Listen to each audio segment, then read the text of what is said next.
Everyone, myself Shruti Sharma. Welcome back to लर्बल academy. तो आज हम पढ़ेंगे हिस्ट्री ऑफ माइक्रोबायोलॉजी। तो हिस्ट्री ऑफ माइक्रोबायोलॉजी मतलब कि माइक्रोबायोलॉजी का जो फादर ऑफ माइक्रोबायोलॉजी है वो कौन है और उनके क्या पे ऐसे कंट्रीब्यूशन है जो कि माइक्रोबायोलॉजी जिसने डेवलप करी थी। तो आइए स्टार्ट करते हैं माइक्रोबायोलॉजी की हिस्ट्री।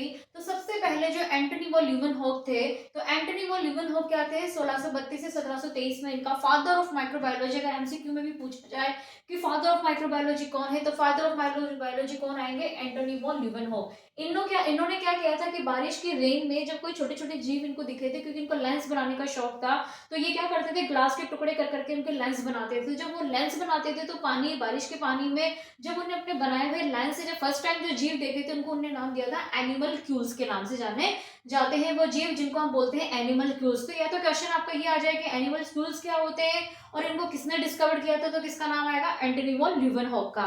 ठीक है, तो इनको बोला जाता है फादर ऑफ माइक्रोबायोलॉजी। फिर आता है लुईस पास्चर। तो देखिए लुईस पास्चर जो है इसका कंट्रीब्यूशन और भी ज्यादा है माइक्रोबायोलॉजी में। तो मॉडर्न, अगर हम बात करें कि मॉडर्न माइक्रोबायोलॉजी के फादर कौन है, तो वो आएंगे लुईस पास्चर। तो यानी 1827 से 1912 के बीच में जो भी कंट्रीब्यूशन थे वो थे हमारे लुईस पास्चर के। बहुत इंपॉर्टेंट साइंटिस्ट हैं ये और माइक्रोबायोलॉजी की दृष्टि से तो बहुत ज्यादा है। क्यों? क्योंकि इनका जो कंट्रीब्यूशन है वो फर्मेंटेशन प्रोसेस में है, वैक्सीन में है, पास्चराइजेशन में और एरोबिक एनारोबिक है। तो एक एक को डिस्कस कर लेते हैं। फर्मेंटेशन प्रोसेस का मतलब होता है कि जब कोई भी माइक्रो ऑर्गेनिज्म कोई शुगर मॉलिक्यूल को तोड़ के उसको जब एसिड या दूसरे प्रोडक्ट के अंदर चेंज करता है, तो फर्मेंटेशन, जैसे मिल्क से दही जो बनता है तो वो लैक्टोबैसिलाई के प्रेजेंट में होता है, जिससे वो फट जाता है, तो वो एक फर्मेंटेशन की प्रोसेस है जिसमें एसिड का प्रोडक्शन होता है।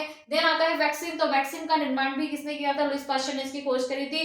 पास्चराइजेशन का मतलब होता है कि 62.8 डिग्री पर इन्होंने 30 मिनट के लिए देखा था कि सारे माइक्रोऑर्गेनिज्म जो होते हैं वो जो अनडिजायरेबल माइक्रो ऑर्गेनिज्म होते हैं वो डेड हो जाते हैं। देन एरोबिक एनारोबिक, यानी ऑक्सीजन की प्रेजेंस को हम बोलते हैं एरोबिक, और एब्सेंस ऑफ ऑक्सीजन में कोई अगर जीव ग्रो करता है तो हम उस कंडीशन को बोलते हैं एनारोबिक। यानी ये दोनों जो कंडीशन आती है वो एनवायरमेंट से रिलेटेड आती है। इसके अलावा लुईस पास्चर के बहुत सारे कंट्रीब्यूशन है, जैसे स्पॉन्टेनियस जर्नी है, जर्म थ्योरी है। फिर आता है हमारा रॉबर्ट कोच। रॉबर्ट कोच जो साइंटिस्ट थे वो 1893 से 1910 में। तो रॉबर्ट कोच को हम बोले जाता है फादर ऑफ बैक्टीरियोलॉजी, यानी कि फादर ऑफ जो बैक्टीरिया के किसको कहा जाता है? रॉबर्ट कोच को। इन्होंने जो सबसे अच्छी जो टेक्निक डेवलप करी थी वो करी थी कि बैक्टीरिया को आइसोलेट कैसे करते हैं। आज जितने भी हम लोग बैक्टीरिया को आइसोलेट करते हैं, यानी एक कल्चर से निकाल के उसको फिर रिकल्चर करते हैं, देन फिर उसको डेवलप करते हैं, तो वो जो डिस्कवरी करी थी वो किसने करी थी? रॉबर्ट कोच ने करी थी। क्या किया था?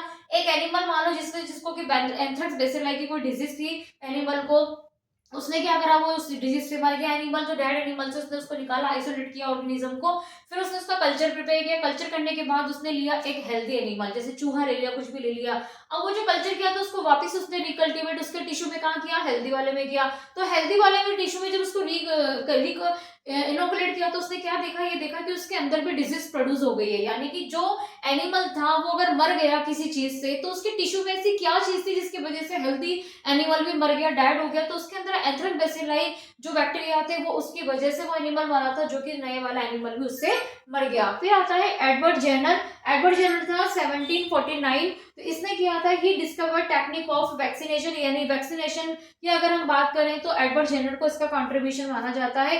अलेक्जेंडर फ्लेमिंग डिस्कवर इसने किया था पेनिसिलिन नाटेटम करके। पेनिसिलिन की जो सबसे पहले इसने दवाई जो बनाई थी या जो इंजेक्शन बनाया था वो बनाया था अलेक्जेंडर फ्लेमिंग ने, जो क्या करता है? सारे पैथोजेनिक बैक्टीरिया को मारने का काम करता है। देन लॉर्ड जेसफ लिस्टर, ये भी एक इंपॉर्टेंट साइंटिस्ट है माइक्रो के अंदर। इनका जो काम था वो एंटीसेप्टिक सर्जरी का हमको बोला जाता है फादर। क्यों बोला जाता है? कि उन्होंने ये देखा कि ऑपरेशन थिएटर के अंदर जो भी काम होता है तो पोस्ट ओटी के बाद कार्बोलिक एसिड का अगर आप स्प्रे कर दोगे वहां पर, तो जो भी इंस्ट्रूमेंट है या जो भी वहां पे जगह है तो वहां से वो सारे जो जंग होते हैं वो सारे नष्ट हो जाते हैं। तो कुल मिला के बहुत लोग कंफ्यूज हो जाते हैं कि बहुत सारे साइंटिस्ट के नाम है, तो हमें कौन से साइंटिस्ट के नाम हमें जो है वो याद रखने हैं। तो as per as I am microbiologist, तो मैंने आपको 1 2 3 एंड 4 5 6 यानी कि जो 6 का कंट्रीब्यूशन है साइंटिस्ट का वो मैंने यहाँ पे पूरा डिस्क्राइब कर दिया है। आई होप आपको अगर ये वीडियो पसंद आए तो आप अपने ज्यादा से ज्यादा फ्रेंड्स को, अपने और बाकी दूसरे स्टूडेंट्स इसको भी आप क्या कर सकते हैं? शेयर कर सकते हैं। Thank you.